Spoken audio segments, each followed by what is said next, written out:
paham ya kalau anak-anak dunianya memang seperti itu, receh, ribut. Tapi yang pasti Bapak Ibu, kitanya jangan ikut-ikutan receh, ribut ya. Dengan nengok, perhatikan, nah, kita terpengaruh, terdistract, teralihkan isunya. Bapak Ibu, pagi hari ini tuh apa ya? Tuhan mau bicara kepada kita secara pribadi dalam artian ini. Saat kita menerima firman, apa ya? Sediakan telinga dan hati kita, fokus kita tuh kepada apa yang kita dengar. Sehingga dari sekian banyak benih yang ditabur, mungkin tidak banyak yang kita terima, tapi pastikan itu yang tertanam, itu yang menggores dalam hidup kita. Amen. Sebab itulah yang akan mengubahkan jalan berpikir kita. Amen. Nggak usah banyak-banyak deh gitu. Dan kita sudah tahu ya, nggak boleh juga kita menjawabnya wakil banget. Tapi pastikan ada satu bagian dari firman yang mempengaruhi jalan berpikir kita. Oh, ternyata kudu ngono toh. Nah, dengan seperti itu loh saudara, yang memungkinkan kita ini mengalami perubahan. Amen. Karena sorry to say bahwa ya seringkali toh kita hanya datang ke gereja gitu kan, terus kemudian ujian, penyembahan, ya liturgis banget gitu. Semuanya bariking koiki gitu kan. Jadi menjadi sebuah rutinitas gitu. Yo ning gereja dina Minggu jam 8 baru kuwi dipimpin WLE gitu ya, ono sing aku cocok, ono sing aku gak cocok gitu kan. Biasanya dari rumah tuh sudah terbangun konsep ibadah yang kayak gitu. Sehingga dimungkinkan ketika kita ibadah ya itu juga yang terjadi. Kenapa? Karena sudah terkonsep di pikiran kita, sudah terpola dalam hidup kita, itu yang akan kita alami. Nah pastikan kita tidak kayak gitu. Dalam artian gini, ibadah itu sebenarnya bukan hanya di hari Minggu. Kita harus mulai belajar merelakan pola ibadah zaman biyen gitu ya, untuk direnovasi oleh Tuhan gitu, untuk diperbaharui oleh Tuhan dalam cara apa? Menyadari bahwa Tuhan itu juga polanya nggak terus menerus di situ. Pahami bahwa Tuhan itu juga bergerak. Dari satu titik dia membawa umat Israel waktu di tanah Mesir pada titik berikutnya. Itu terus berkelanjutan sampai saat ini pun Tuhan juga terus progres, terus berjalan gitu. Nah kitanya juga yang harus menyediakan diri. Jangan kemudian berkemah, merasa aman. Oh aku wis aman, wis tenang, Gusti Yesus wis enak menyatakan diri dalam hidupku. That's it. Enggak. Tuhan tidak mau kita puas dengan apa yang sudah kita alami. Tuhan mau kita terus membuka hati, membuka hidup. Amen. Untuk mengalami pembaharuan akal budi. Amen. Kenapa begitu? Ya contohnya ketika kita masih kanak-kanak, Paulus menulis, aku berpikir layaknya anak-anak. Tapi ketika aku dewasa, aku mulai mengenal sebuah yang namanya tanggung jawab. Nah saudaraku, Tuhan mau kita ini jadi orang Kristen tidak cuma neng gereja sebagai kewajiban dan selesai. Melakukan firman yang kelingan, kelingan ya wes. Nah itu loh pola yang acap kali masih terjadi. Tuhan mau tiap-tiap kita mulai berpikir ulang, gak gitu amat kali Tuhan maunya. Tuhan tuh maunya kita bergerak terus bersama Dia. Dan Dia mau kita terus ngikuti musimnya Tuhan. Ya kalau musim rambutan gitu kan, di pasar banyak sampai pada satu titik saking banyaknya regone sangat murah. Nah, itu musim rambutan. Nah, musimnya Tuhan itu bisa berganti begitu cepat. Kalau musim rambutan katakanlah setahun pisan kan gitu. Tapi kalau Tuhan enggak gitu saudara. Tuhan mau tiap kita mewaspadai selalu musim apa nih yang Tuhan mau terjadi dalam hidupku, sehingga aku bisa menyelaraskan dengan apa yang Tuhan musimkan di hidup kita. Cara tentang musim kita semua tahu dong gitu. Di Indonesia cuma ada 2 musim, kemarau dan hujan. Kalau di Eropa ada 4 musim, tapi di hadapan Tuhan musim itu cepat banget bisa berganti. Apapun yang terjadi di hidup kita itu, mari selaraskan dengan musimnya Tuhan. Amin. Supaya apa? Agar kita nggak ketinggalan. Nah, Tuhan sudah bergerak di musim dingin, kita masih di panas-panas itu aja, masih terus bergulat dengan berbagai masalah persoalan. Akhirnya apa? Kita tidak mengalami terobosan. Hanya perkataan aja kita dengar, ada terobosan di dalam Tuhan. Lah sing kaya ngopo tuh terobosan? Nah, kita akhirnya anggap di situ. Ada enggak kayak gitu loh, Tuhan mau kita terus bersama Tuhan di setiap waktu, sehingga kita alami apa yang Tuhan alami. Kita lihat apa yang Tuhan kerjakan. Sehingga dengan demikian juga itu memungkinkan kita mengenali waktu dan musim di mana seharusnya kita melakukan apa. Ya cuman sekedar bahwa Kristen jadi anggota gereja, baptis, dan sebelum mati masuk surga. Ya kayak gitu doang saudara. Tuhan panggil kita ini dengan spesifikasinya masing-masing. Apa itu? Loh ya dokter umum ya mungkin umum. Tapi dokter spesialis dia memastikan dirinya spesial di apa tuh? Nggak bisa dia spesialis sesuatu lalu bercabang. Ya kalau dia mampu oke. Tapi kalau hanya abal-abal, itu malah mengerikan loh nanti hasilnya. Nah, Tuhan mau demikian juga dengan hidup kita. Pasti pada satu titik Tuhan akan beri pengertian sama kita apa spesifikasi dalam hidup kita. Sehingga yang terjadi apa? Kemaksimalan hidup itu bisa kita nikmati sebelum semua berakhir.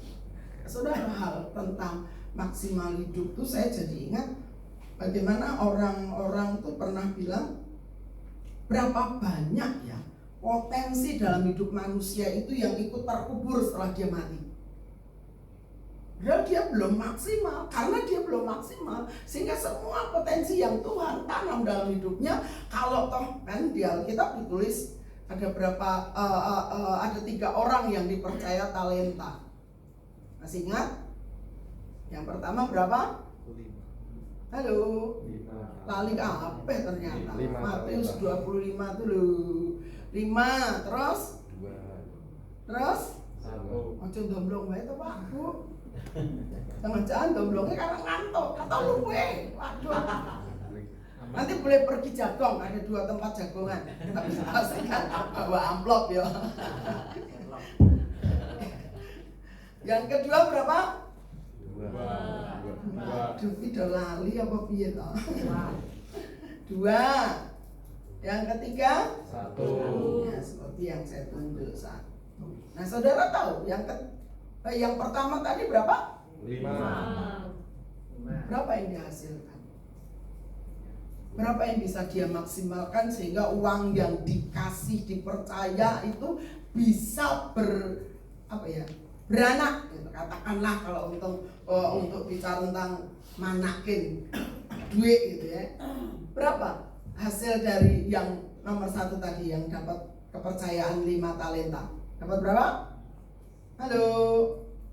Duh, lali kabeh. Wah, wes. Ayo mulai tingak-tinguk piro. Piro ta? Oh, klentu mah. 5 dia maksimalkan yang dipercaya tuannya, jadi dapat 5 juta. Yang kedua, dia dapat 2, dimaksimalkan juga dapat 2, sesuai potensi yang ada gitu loh. Yang satu lah ini yang paling ciloko saudara. Wis ora mudeng potensi diri, tambah meneh korupsi. Apa korupsi ini? Ya wis dikei siji lho, itu modal sak cilik-cilik itu modal gitu loh. Bisa nggak dilipat gandakan? Sangat bisa dan sangat mungkin kalau dia paham. Dalam arti kata paham, gak enek iri dengki. Nah dasarnya itu dia, motivasi dirinya tuh iri dengki. Dia pikir, lah aku mau siji, yang liyane enak, wah entuk 5, entuk 2, lah aku siji. Ayo, waspadai motivasi hati kita. Ketika melihat orang lain sukses, pastikan saudara nggak punya hati yang cemburu, iri, dengki. Sehingga yang dia lakukan, wes siji dipercaya. Tuhan kalau mempercayakan kira-kira ini main pikiran logika ya saudara. Kalau Tuhan mempercayakan tuh kira-kira Tuhan ngerti enggak potensi yang ada dalam diri kita? Tahu dengan persis apa kira-kira dengan persis. yakin. Nah kalau Tuhan tahu dengan persis, kenapa nih orang dikasih cuma satu beda dengan yang lain? Nah itu ujian hati, ujian hati, ujian motivasi. Tuhan tahu enggak Yudas mau berkhianat? Tahu, sangat tahu. Tapi, nah itu dia apa no Yudas? Ya diumbar karena apa? Ngerti, akhirnya dia akan seperti itu, ngerti Tuhan gitu. Tuhan tahu, tapi gitu, Tuhan itu memberikan keleluasaan untuk manusia memilih dan menentukan. Pastikan, karena apa? Tuhan gak pernah maksa orang. Dia bukan diktator. Dia tidak pernah paksain siapapun. Mbok saya punya keputusan jelek sekalipun, ya saya yang harus terima resiko gitu. Syukurin, mungkin Tuhan akan bilang ya gitu. Nah, saudaraku, si orang yang dipercaya satu, wes orang mengembangkan diri ditambah dengan korupsi. Delik di tanah, gali tanah untuk sembunyikan. Nah, saudara, berapa yang Tuhan percayakan di hidupmu dan berapa bukan hasil ya, tanggung jawabmu dengan apa yang Tuhan percayakan di hidupmu. Nah itu dia, itu yang perlu jadi renungan, gak usah dijawab hari ini, tapi jadikan renungan dalam hidup kita supaya apa sih? Supaya maksimal hidup kita, sehingga nggak ada lagi rasa cemburu, iri, dengki dengan orang lain. Kayak kok iso sukses, kayak kok iso diberkati. Saudara, itu memang manusiawi, tapi Tuhan tidak mau kita terus tinggal di situ.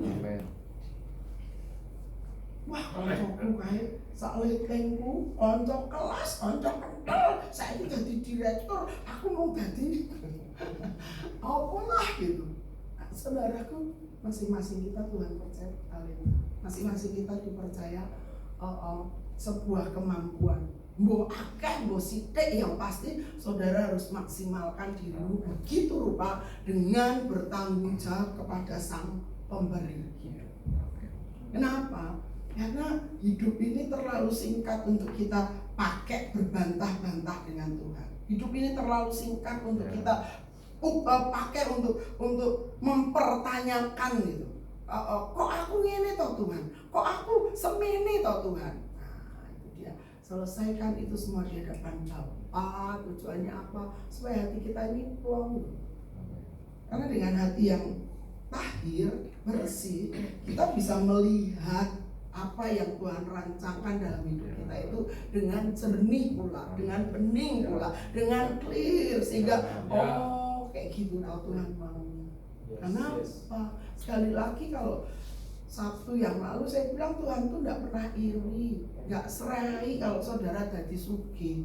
Cuman catatan bawahnya ya, ini yang kemarin saya tidak sampaikan. Catatan bawahnya, pastikan engkau sugih, engkau sukses berdasarkan tuntunan Tuhan, bukan karena ambisimu.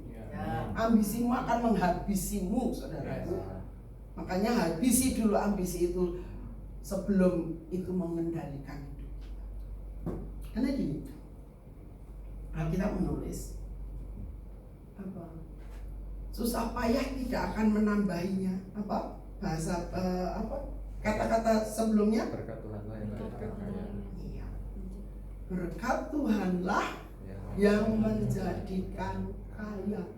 Susah payah tidak akan menambahinya. Ada banyak orang sugih, tapi karena upayanya dia, ya sorry saya bilang lebih dulu, itu ono sing buntuti ini apa ya, ciloko lah, susah lah, banyak pergulatan. Makanya Alkitab sudah jauh tahun berkata kekayaan itu hanya yang Tuhan percayakan. Susah payah tidak akan menambahinya.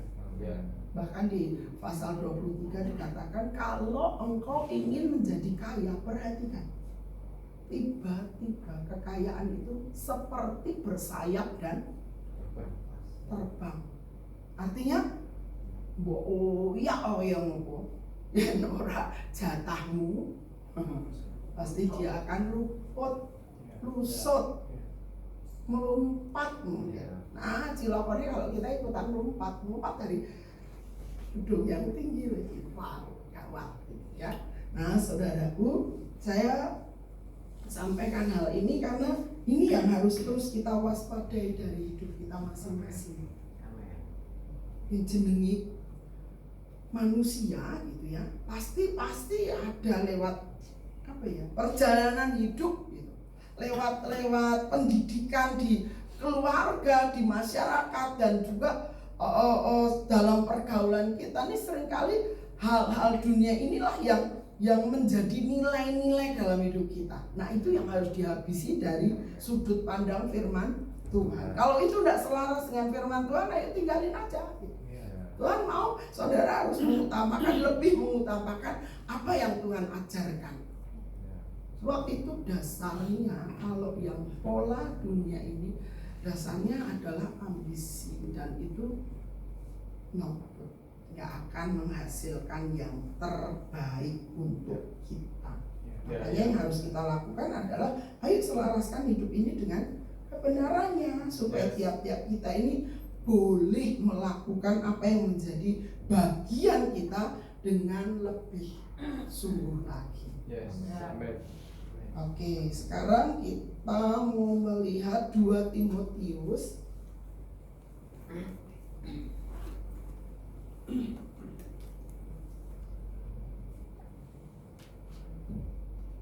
yang pertama,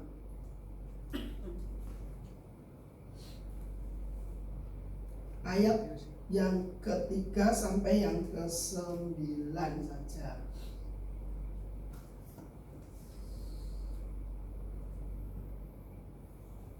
Atau sampai 8 saja.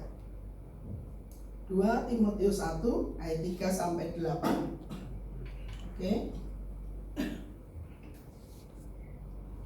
Silahkan dibacakan. 2 Timotius 1 ayat 3 sampai 8. Ucapan syukur dan nasihat untuk bertekun. Aku mengucap syukur kepada Allah yang kulayani dengan hati nurani yang murni, seperti yang dilakukan nenek moyangku. Dan selalu aku mengingat engkau dalam permohonanku, baik siang maupun malam.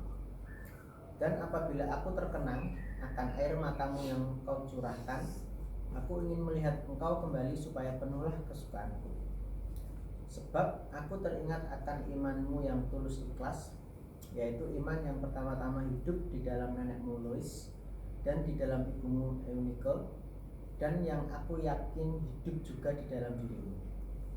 Karena itulah kuperingatkan engkau untuk mengobarkan karunia Allah yang ada padamu oleh penumpangan tanganku atasmu. Sebab Allah memberikan kepada kita bukan roh ketakutan, melainkan roh yang membangkitkan kekuatan, kasih, dan ketertiban. Jadi janganlah malu bersaksi tentang Tuhan kita, dan janganlah malu karena seorang hukuman karena dia, melainkan ikutlah menderita bagi Injilnya oleh kekuatan Allah. Ya, terima kasih. Nah, saudaraku, perikopnya punya judul ucapan syukur sekaligus nasihat untuk bertekun. Nah, saudara, Berarti kan ayat lepas ayat dikatakan, aku mengucap syukur kepada Allah yang kulayani dengan hati nurani yang murni seperti yang dilakukan nenek moyangku, gitu ya. Itu sebuah deklarasi. Sebenarnya nenek moyangnya Paulus ini memang awalnya mereka mencintai Tuhan. Dia ini keturunan Yahudi, saudara, ya, si Paulus ya. Jadi ya memang orang Yahudi ini terkenal gitu, benar-benar pengiring Tuhan gitu. Walau mereka banyak yang apa ya, kayak semasa mereka keluar dari tanah Mesir, ada banyak pergulatan dalam hidup kebersamaan mereka untuk keluar, sampai mereka harus mengalami gitu 40 tahun muter di padang gurun itu untuk merontokkan pola Mesir di hidup bangsa Yahudi yang sekian ratus tahun tinggal di Mesir gitu ya. Berarti kan itu.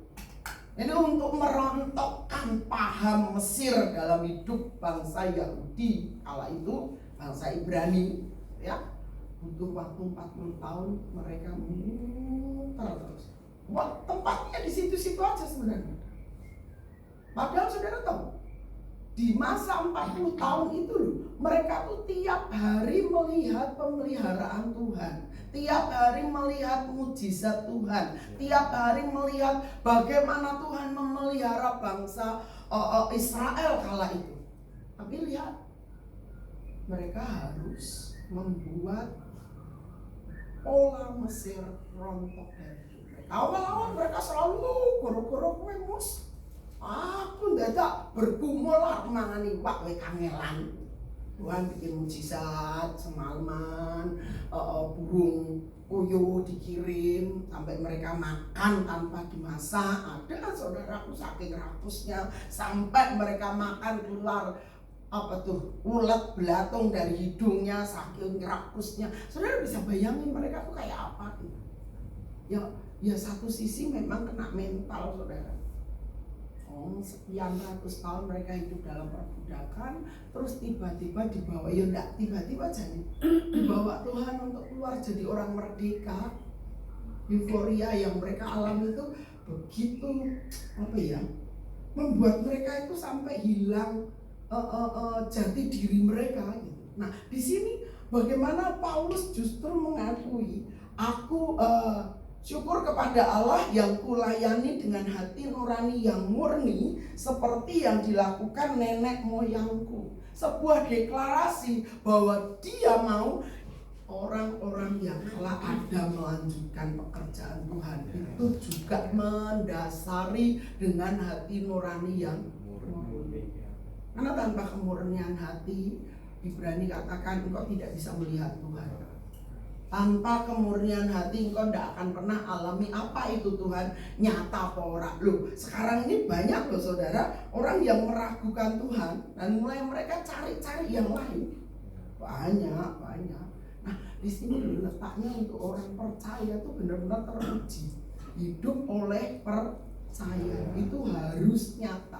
Ya, amin. Karena yang namanya Tuhan itu roh, jadi tidak ketok.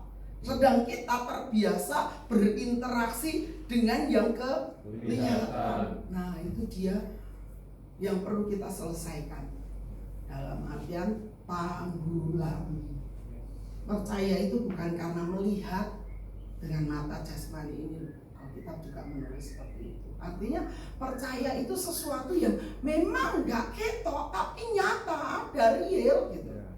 Itu yang harus mulai terjadi perubahan dari sikap hati dan pikiran kita. Supaya apa? Ketika Tuhan berfirman kita, nggak ada sikap kayak gitu.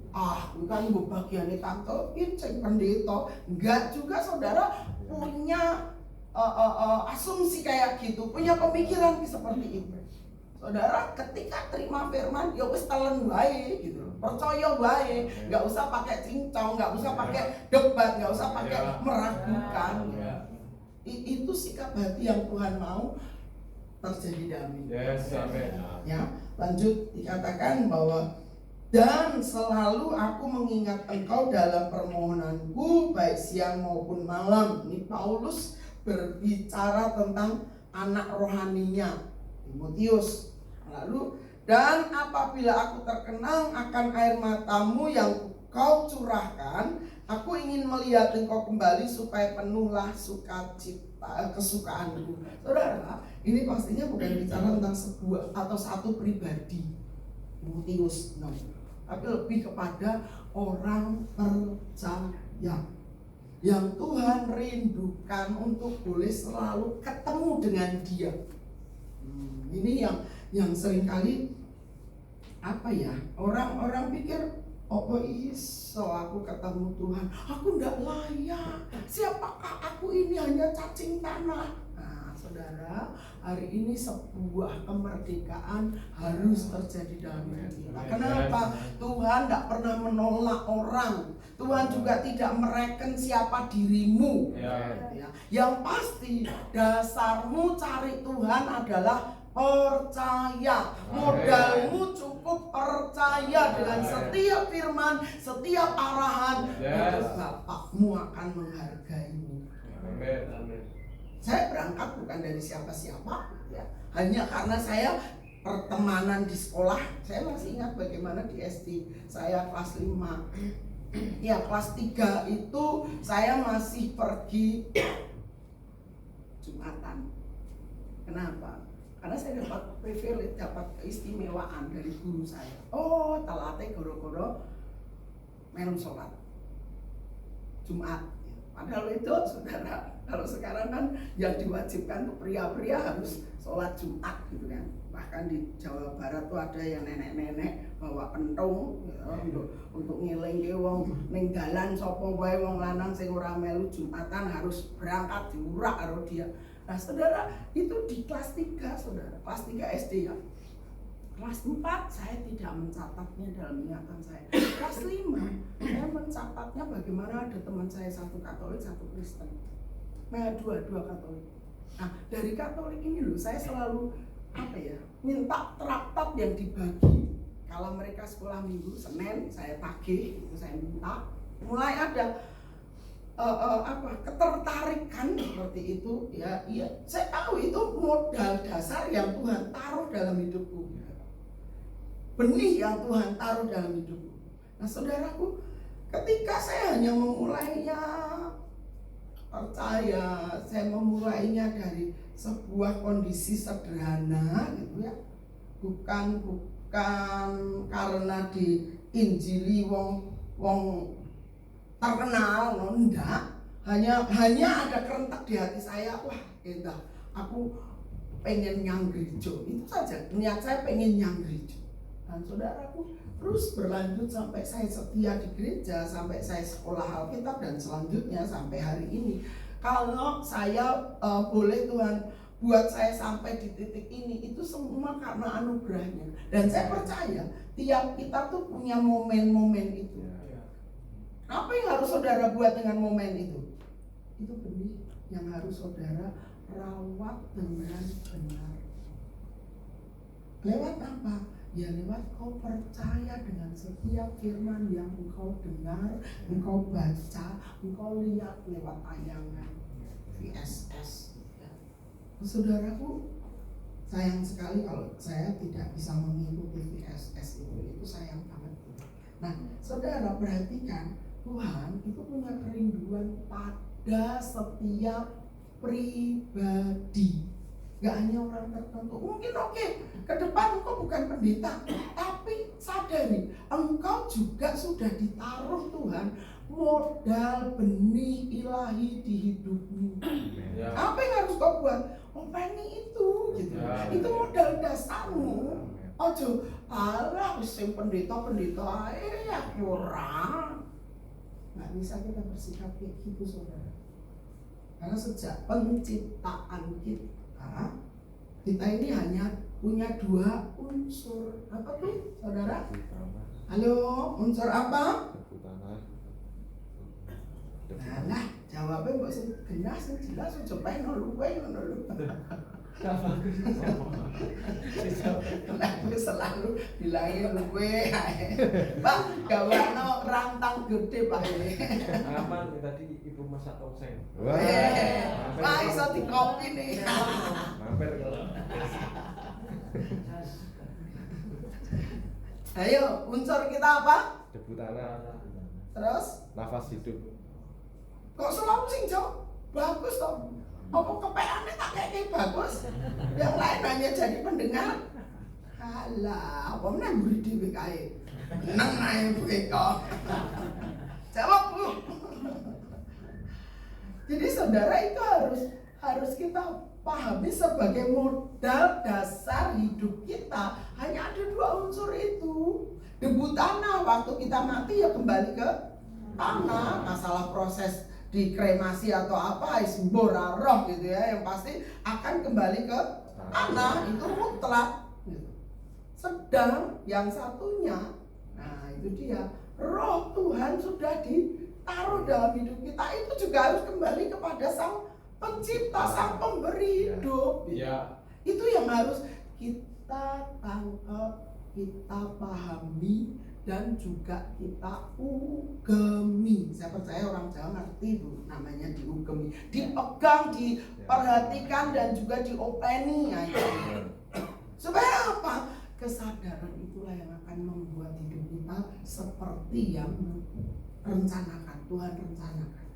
Kenapa? Karena tanpa itu kita akan urip sak-sakku, karepku, aku main begini, aku mau begono. Nah itu dia yang Tuhan mau. Ayo selaraskan hidup kita dengan apa yang Tuhan kehendaki. Lah ora koyo kancaku kayak sukses, kayak wis ngene kan. No. Jangan bandingkan dirimu. Nah, saudara nggak usah nyanyi kayak Farel ya, nggak usah dibanding-bandingin, nggak perlu. Yang pasti dirimu lah, nggak usah bilang sama dirimu aku rasa banding dengan dia. Aku hanya membandingkan dirimu dengan apa yang menjadi kehendak Tuhan. Itu aja. Di titik mana hari ini engkau berada, pastikan engkau melakukannya dengan tanggung jawab. Kenapa? Karena Bapak di surga terus ngawasi kita. Ngawasi bukan untuk cari salah kita, no. Dia bukan polisi tukang ngawasi, bukan. Tapi lebih kepada untuk menggiring kita kembali ke jalan yang Dia inginkan. Kembali kepada track kita. Nah itu yang Tuhan mau. Jadi ketika Paulus ngomong, nanti ditulis oleh Timotius, dan apabila aku terkenang akan air matamu yang kau curahkan, aku ingin melihat engkau kembali supaya penuhlah kesukaanku. Ayo mulai lakukan. Bagaimana caranya untuk membuat Tuhan disukakan dengan hidup kita? Apalagi yang masih muda-muda, yang sudah umur aja masih Tuhan kasih kesempatan untuk membuat Tuhan disukakan oleh hidup kita. Ya. Supaya apa? Supaya hidup kita itu maksimal, saudara. Lanjut ayat 5. Sebab aku teringat akan imanmu yang tulus ikhlas, yaitu iman yang pertama-tama hidup di dalam nenekmu Lois dan di dalam ibumu Eunike, dan yang aku yakin hidup juga di dalam dirimu. Nah, saudara, warisan terbesar dalam hidup kita itu bukanlah harta maupun jabatan, apalagi posisi alias tahta. Warisan terbesar dalam hidupmu adalah iman yang Tuhan sudah taruh sebagai benih ilahi dalam hidup tiap-tiap kita. Pastikan itu kita pertanggungjawabkan. Kenapa? Karena Tuhan pastinya kayak si Tuhan yang mempercayakan 5, 2, dan 1 talenta. Pada satu ketika dia akan nanya, ayo mana hasilmu? Karena hasil kita itulah yang menentukan posisi kita di hadapan Bapa surgawi. Kalau kita menyia-nyiakan itu semua, ya sorry, Tuhan bilang, ya wes, apa enakmu, kayak apa ya? Cerita tentang bagaimana seorang tukang bangun rumah, ketika dia pamit mau resign, lalu bosnya bilang, oke, sekarang saya cuma punya permintaan satu saja. Apa tuh Pak? Tolong bikinkan sebuah rumah untuk karyamu yang terakhir. Dan dia bikin, karena dia udah jenuh, dia capek, udah lelah, ya dia bikin sak-sak. Nah giliran selesai, diserahkan, udah bos, udah selesai. Oke, itu hadiah saya untuk Anda. Nah, apa yang terjadi? Ya gelola. Lah dia ngerjake karya terakhirnya bukan dengan sebaik-baiknya, tapi justru sak-saknya gara-gara jenuh, bosan, jelek gitu ya. Padahal dia sendiri yang akan menikmati. Ingat baik-baik, apapun yang kita kerjakan itu seolah-olah untuk Tuhan. Apapun, pelayanan musik lakukan untuk Tuhan, WL lakukan untuk Tuhan, duduk diam juga lakukan karena Tuhan. Jangan karena di sini dia pegang mic, wah, buanter dia bahasa Roy. Ya oke lah gitu ya. It's good, nggak salah, tapi juga lakukan ketika dia udah pegang mic. Begitu juga ketika dia duduk sebagai pemusik pun dia harus aktif bahasa roh. Coba pegang mic aja tuh bahasa roh. Nanti kalau sudah duduk, nah aku lagi menikmati. Waduh, yang cilaka bukan yang mendengar, saudara. Mungkin yang melihat rodok terganggu gitu ya, tapi saudara sendiri yang akhirnya gitu ya, akhirnya kau sendiri yang menikmati hasil akhir karyamu. Kan orang, dan dikembalikan Tuhan kepada keputusan kita. Jadi perhatikan itu, apapun yang kita lakukan, lakukanlah seperti untuk Tuhan. Lanjut ayat 6.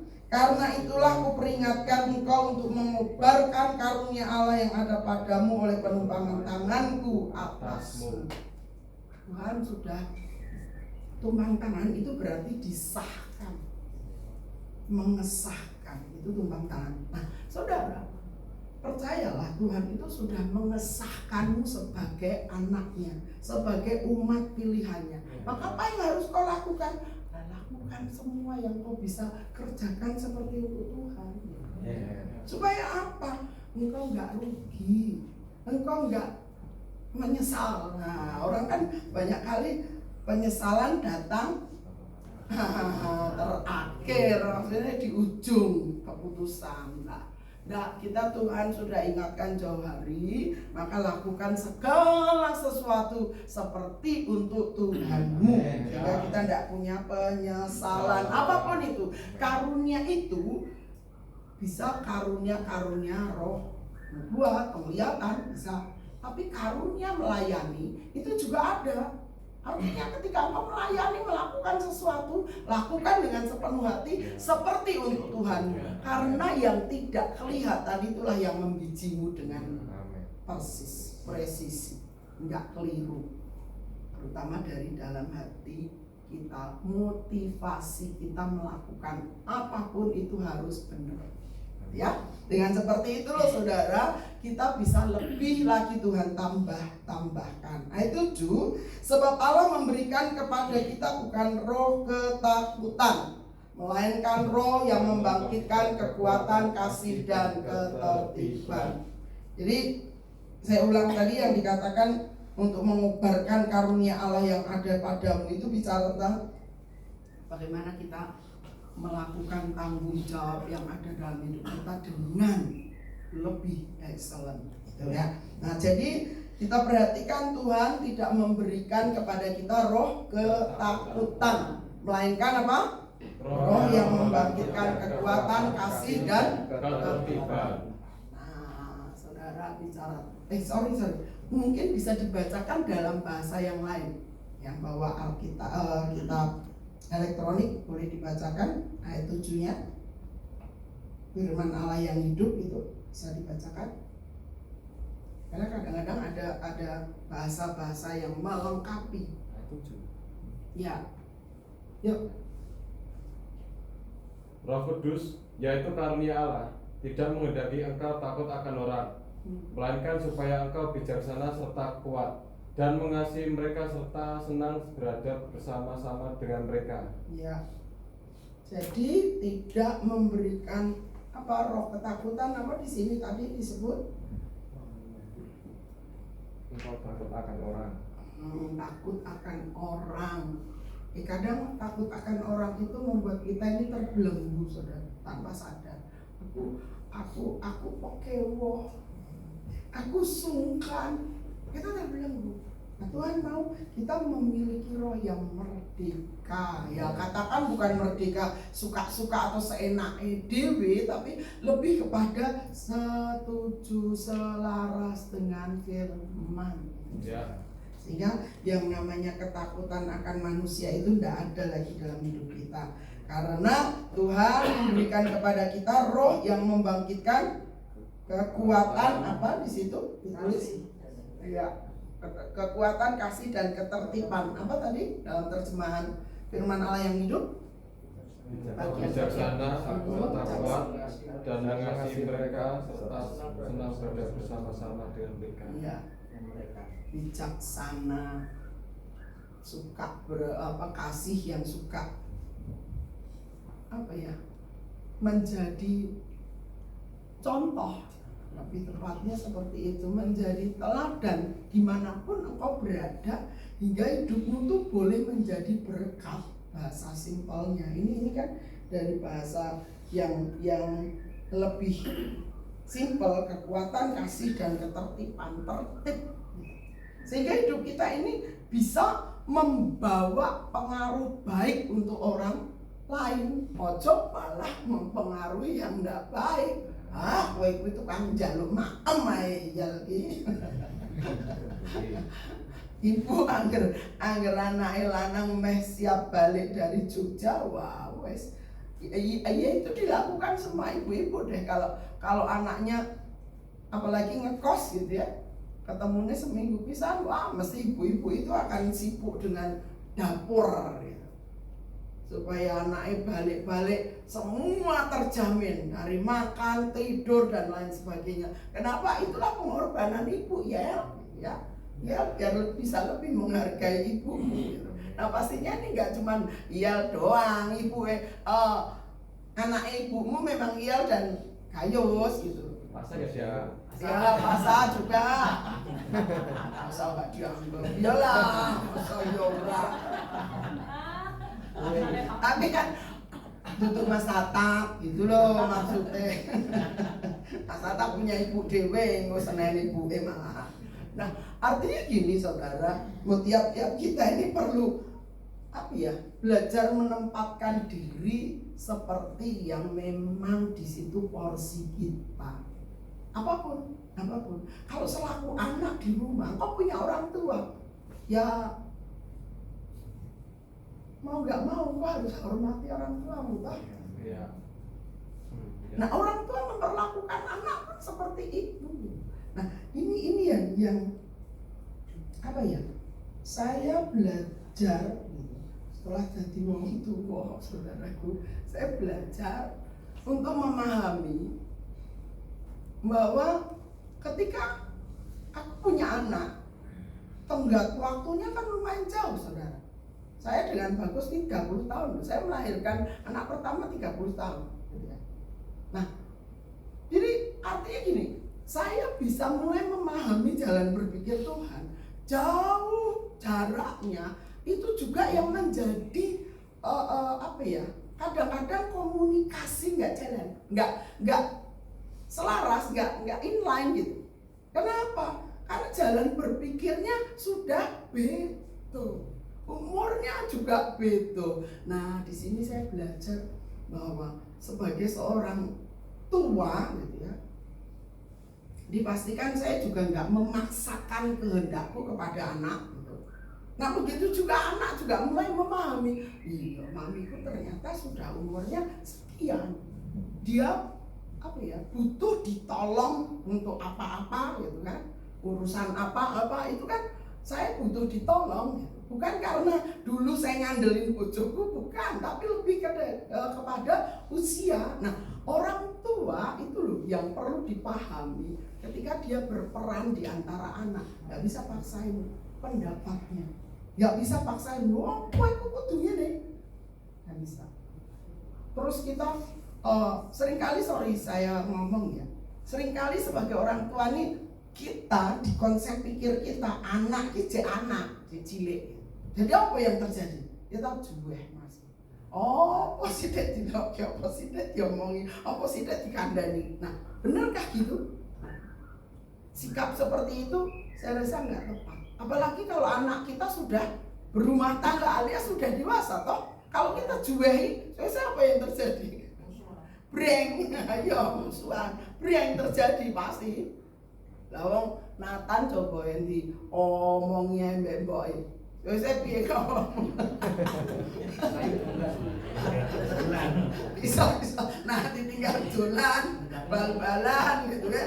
Atau dia tutup itu jeder gitu. Wah.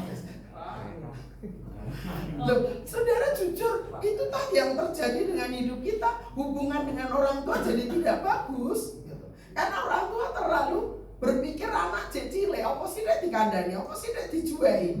Nah sementara anak, aku ini wis gede bu. Nggak berani sih ngomong terus-terusan, aku wis gede, terus terang itu nggak berani, aku wis gede bu. Nggak berani frontal. Yang terjadi, wes ditinggal ngono wae mbok sing ning omah cik wek tanpa ada yang mendengar, bapak yang mendengar wes tabok mumet dewe yang di sebelahnya. Saudaraku, mari kita belajar memahami satu sama lain. Anak wis gede gak perlu anak wis gede harus ngerti tanggung jawab. Jadi sama-sama kita punya posisi, kita juga punya apa namanya?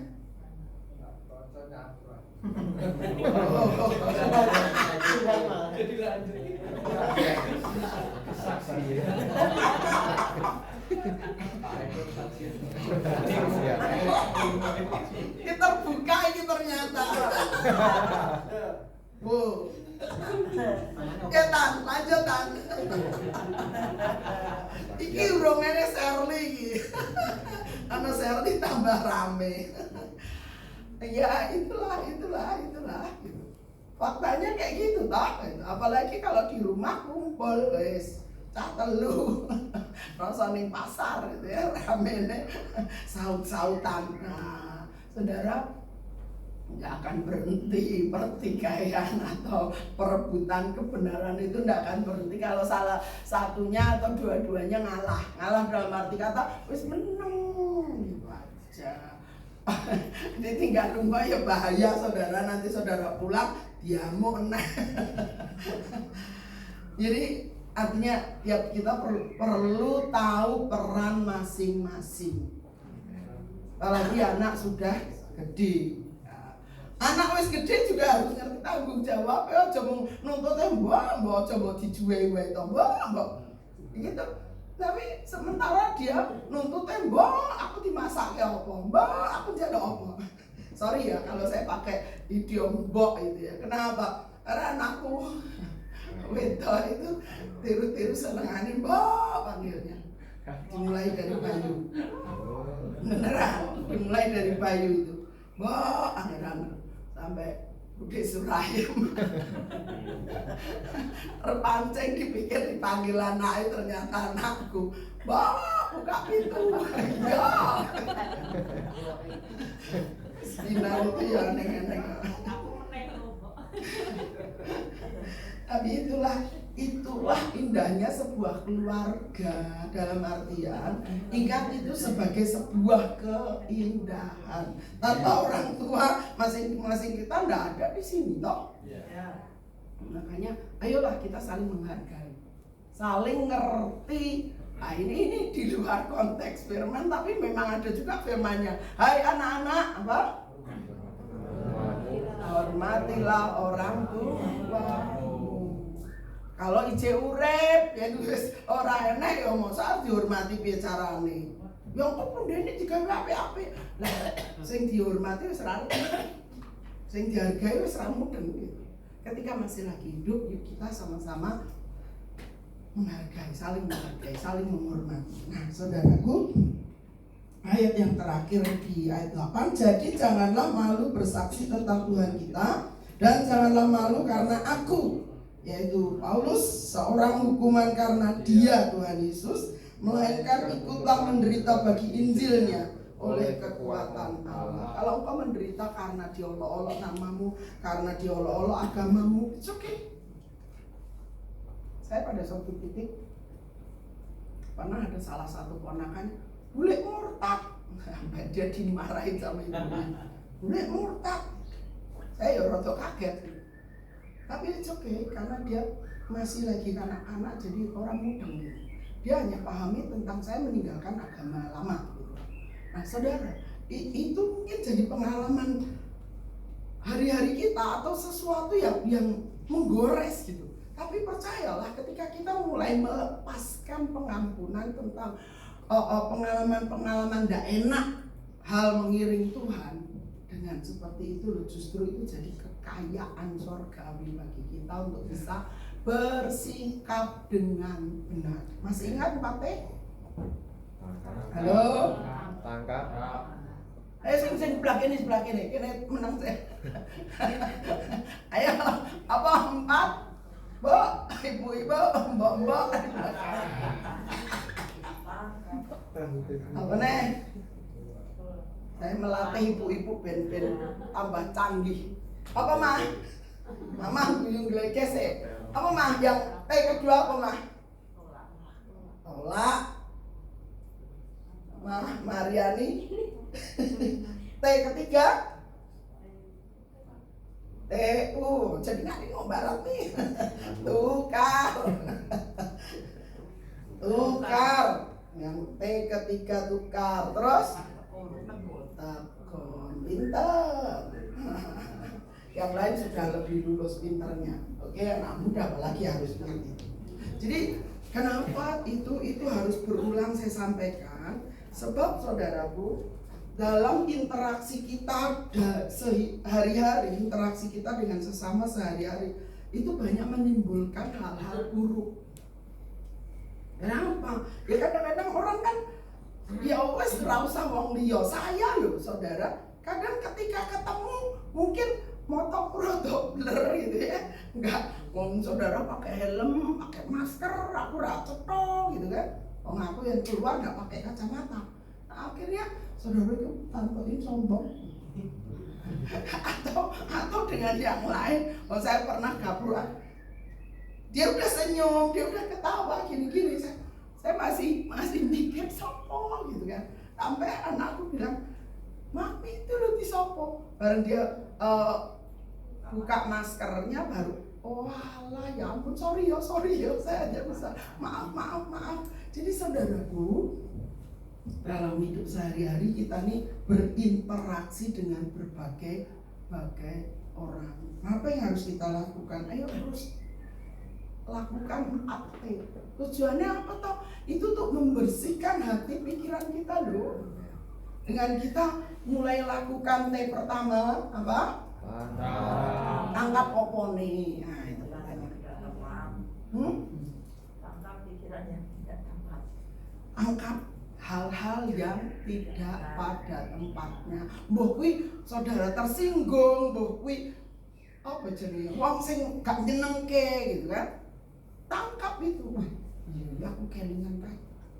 Nah, itu waktunya saudara kelingan, saudara terus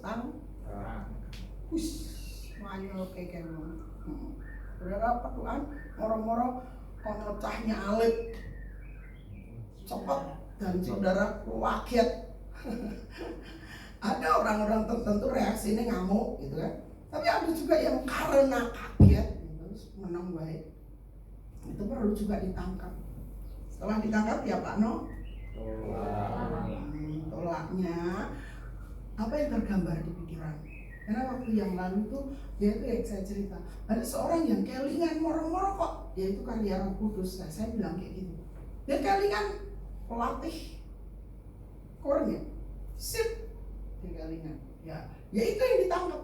Terus ya itu yang ditolak, aku tolak segala bentuk kesakitan hati, kejengkelan katakanlah, karena orang itu sudah membuat dia jengkel gitu kan. Apa-apa disalahke, apa-apa dikeliruke. Nah, tangkap itu. Aku tolak dalam nama Tuhan Yesus. Supaya apa? Hati kita clear, bersih, tahir.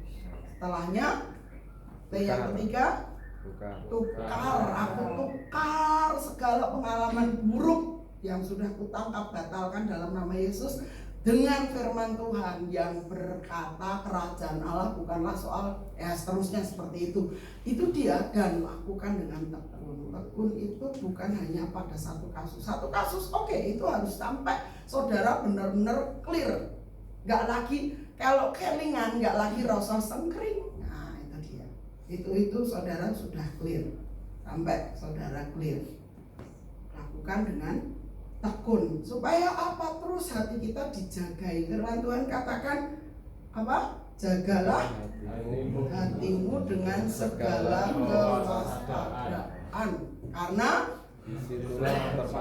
di dalamnya terpancar kehidupan. Dan kehidupan itu bukan hanya untuk orang luar sana, tapi kehidupan untuk dirimu sendiri. Ada banyak orang yang kena penyakit berat karena nyimpen sakit hati.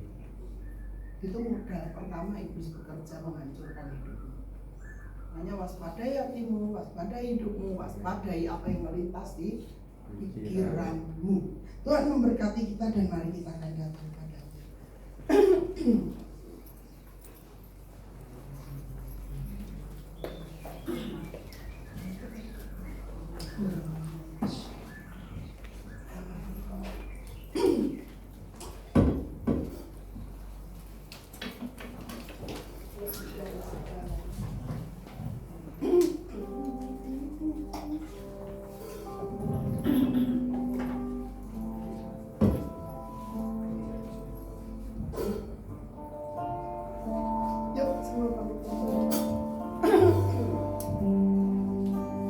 Lebih dari segala ku berharap padamu, lebih dari para penjaga, mengharap fajar pagi. Begitu rindu hatiku berada dekatmu.